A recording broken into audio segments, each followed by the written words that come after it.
Oh, here's Daisy. Hey, Daisy, how you doing? You like your toy? And we have Diesel over here. My little buddy Diesel. He looks a little freaked out right now. Hey, buddy. No, he doesn't like the camera very much. He's not really into the cameras. But Daisy's really a real not so camera shy like Diesel right over here. Diesel's a little ornery over there.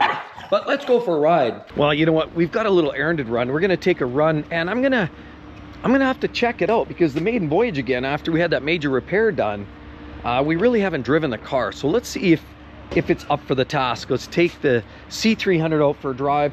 But even more to that, you know, I've had people criticize and say, hey, Mark, why didn't you guys buy the C63? Well, the fact remains is the C63 is rear-wheel drive, and this gives you all-wheel drive, and that just makes more sense for us in the wintertime, because we get a lot of snow here, snow and ice. But there's another great option, and I want to talk about that here right away. But let's take a quick look under the hood, because I think these cars here are not necessarily always out of the woods. I think there's always something imminent with some of these cars. All right, let's go, shall we? All right, let's see if we can find that. There we go. See, we have a 2-liter engine in here, and I don't know. What do you guys think about the 2-liter engines? It seems like they're putting 2-liter engines in just about everything these days. And that's quite frankly why I still like driving the old 911. Even though a lot of people are hating on the 996, I just think it's such a great car. Still gives you a flat 6. Even the new 911s are turbos now. So that's what's so cool about a 996, 997, early gen 991. They still give you an NA engine. But these vehicles now, just about everything is turbo. And with that turbo and direct fuel injection, and of course we had that EGR valve issue in here, but just look at the quality of some of these modern vehicles. I don't know, I'm not too impressed, but hey, either way, let's make sure we take this out for a drive and make sure it's still good to go, because overall I love the way this thing drives. I love the way it runs. It's quiet, it's serene, it's a fun car. And honestly, with, I think they've, what, 250 horsepower? Actually, I wonder if there's a way to beef that up too. You know what, I'm gonna have to look into some tunes and see if there's some options here for this car, because 250 horse seems like an easy thing to upgrade. I mean, it's very common to find 4-cylinder engines these days with well over 300 ponies. So 250 horse seems very mild, but we needed something like this because it was cheap to run. Cheap as in fuel economic, obviously, and the fact that it had all-wheel drive system meant that, you know, it made sense to drive for every single day of the year, especially when the rain starts to come and the snow starts to come. Having that all-wheel drive just sort of made sense. And I don't know, what do you guys think? Do you like the C60 or the C300 here? What are you feeling? Are you liking the C300? Personally, I think it's a good-looking car. I really like the coupe, or the coupe of this version of this car. I think it's a little bit nicer than the sedan. We've really got attracted to this. It has that nice blue color, and inside it has that bone color or white, off-white interior. It's a good-looking car. Definitely fell in love with the looks of it, and that's kind of why we bought it. But there's something, if I could do this again, I would probably do one difference. I would change one thing about this car.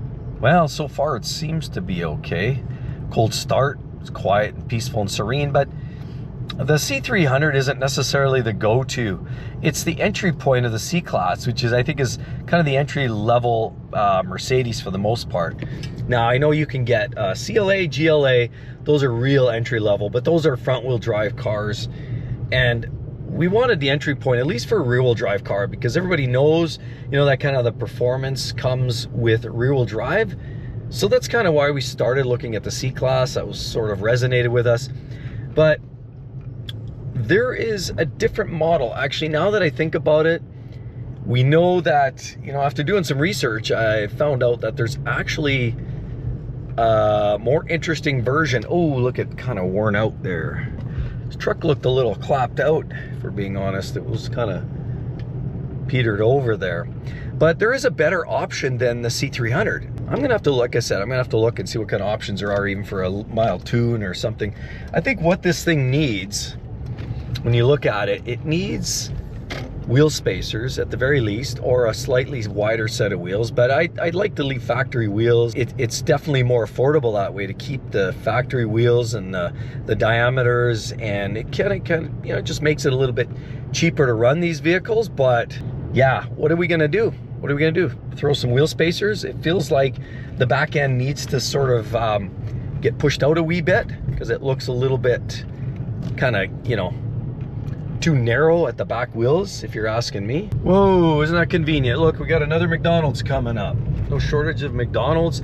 Somebody's making money around here. We know the roads here in Alberta have been a little bit rough. So to drive these fun cars, so you're not constantly fixing ball joints and replacement suspension parts, at least if you got smooth roads, it hopefully delays some of that.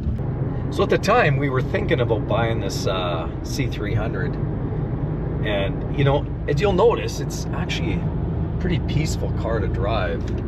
Actually does a really nice job of keeping the noises outside and out bay. So it was a fun car. We took it out for a test drive. We kind of fell in love with it. But now, you know, we look in retrospect, there is a model that we probably should have shopped around a little bit, spent a few extra bucks, but you know how it is. You know, sometimes we're always looking for deals because that's what it's about. It's not always looking for the best car. Sometimes it's looking for the deals. And, you know, I always believe in value add. So what's the best value add was the C300. It gets you the Mercedes brand, the name, you know, the performance you need on a 95% basis. And it gives you that all-wheel drive. But see, the C63 didn't make sense for us because the C63, while it's fun on the open road, makes lots of power, it just didn't make sense because it's rear-wheel drive, and this car is all-wheel drive. But there is a model, the C43. Now, the C43 is a car that we probably should have actually bought. Now that in retrospect, knowing what I know today, it looks better. It gives you that little wing on the back. It gives you a little bit stouter look. It has a nicer exhaust tips on it. Sounds way better. Anybody who's kind of knows the BMW B58s, that Mercedes has that 3-liter twin turbo V6 in the C43, that's their competitor. That's the car to have. So it gives you a lot more power than this, but apparently they're a little bit more reliable, which is always a good thing when you're trying to save a buck. Like, nobody wants breakdowns. But the C43 also gives you all-wheel drive. So there's that component of practicality that makes sense. See, the C63 you can't get all-wheel drive, but the C43 you can. So it just makes sense. That's probably where we should have gone. Could have taken the power up a notch or two, and it would have probably just made a little bit more sense if that, I don't know, we'll see. Maybe we'll go shopping, shall we? Let's go see what other kind of cars maybe we can come across our journey here. Let's go take a look, shall we?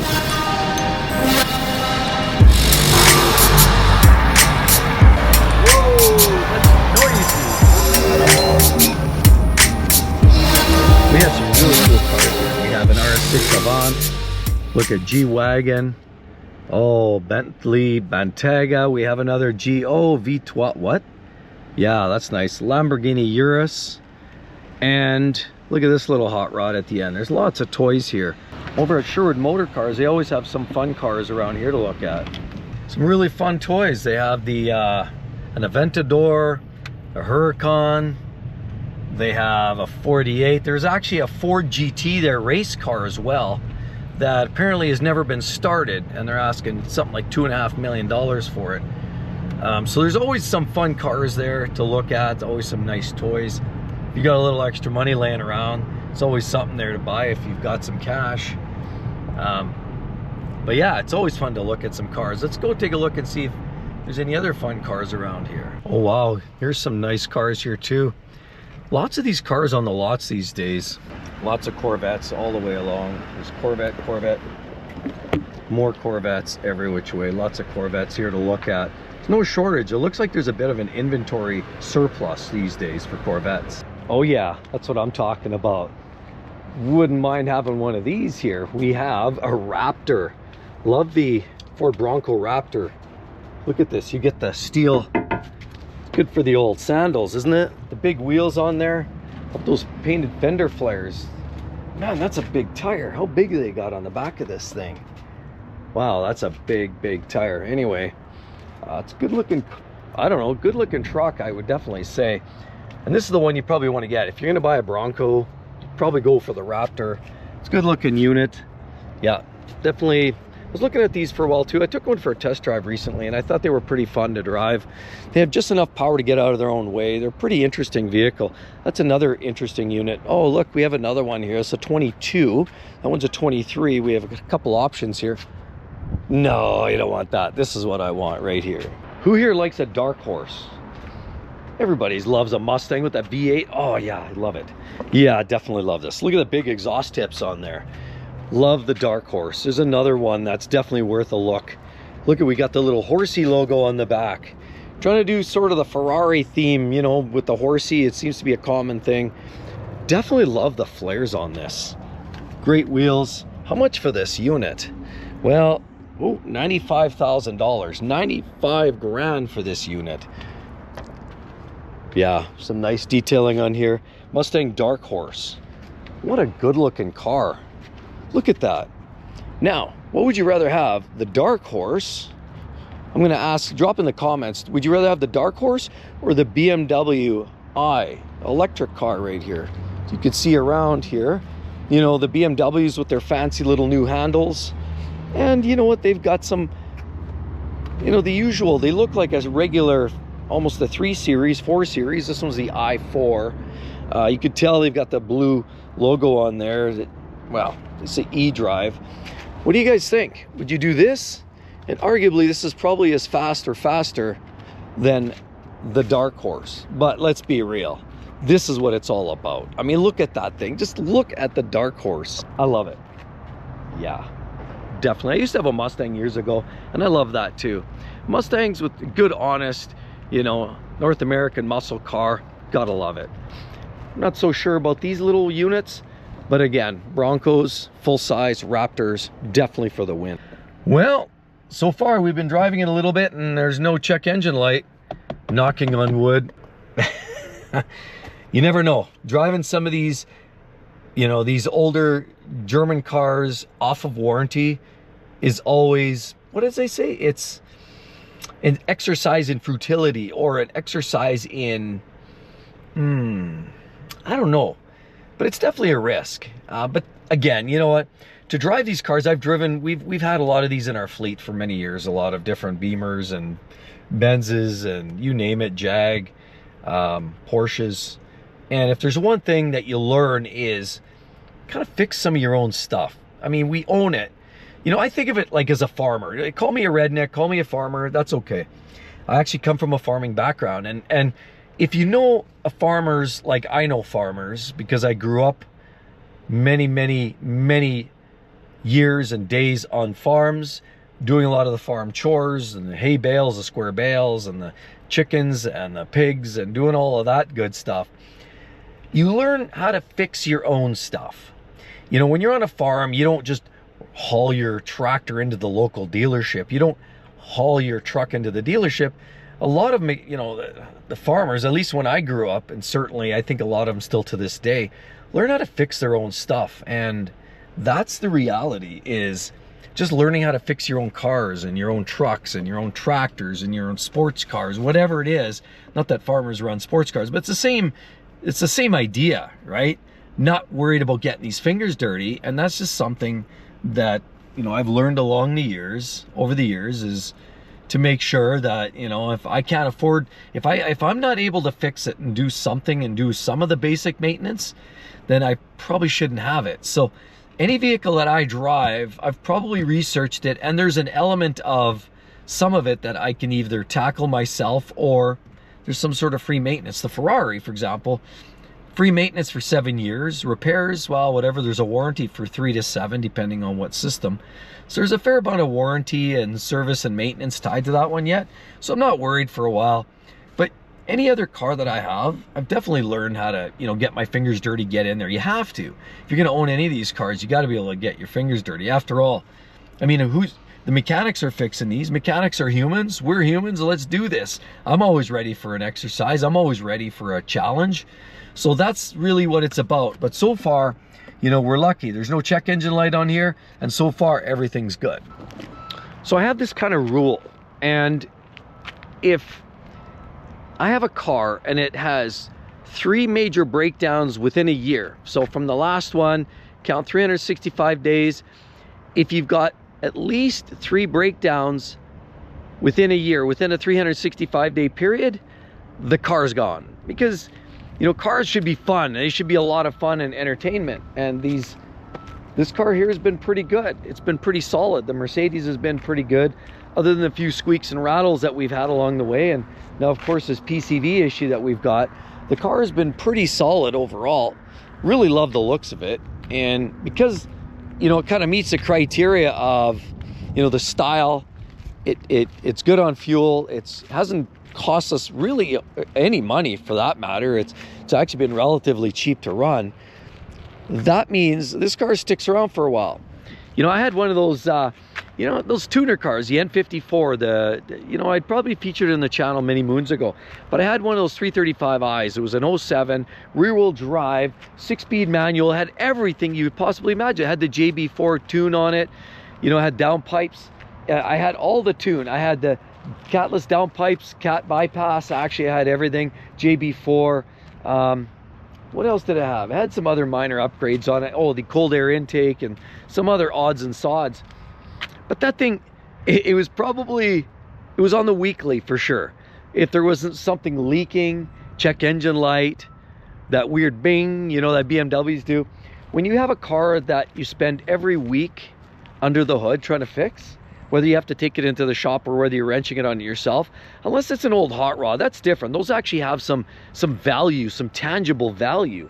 You know, like those get, that's out of the, you know, obviously get out of jail free card kind of thing. You know, if you've got an old hot rod or a high-end supercar that needs that fine touch, that's fine. Those are toys. And if you're wrenching on toys, you're probably doing it out of, you know, a measurement of love for your car.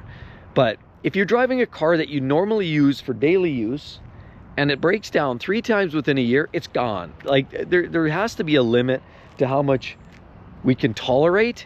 And, you know, obviously when you don't want to spend an extraordinary amount of money on a car, you definitely don't want to have it breaking down. You can't afford to. But so ultimately, so far this car has been pretty good. It hasn't really cost us anything. Probably going to be doing some brakes on here. Maybe probably do some brakes on there soon. I noticed it's got a little bit of there's a bit of a lip there now. I haven't looked at the pads lately. Dealers haven't recognized anything last time it was in there. Tires probably going to be due here very soon. Might do a set of tires this year. We'll see. But realistically, the only thing we've done that wasn't maintenance, that wasn't oil changes and maintenance related, was a battery. And even that you could argue was maintenance.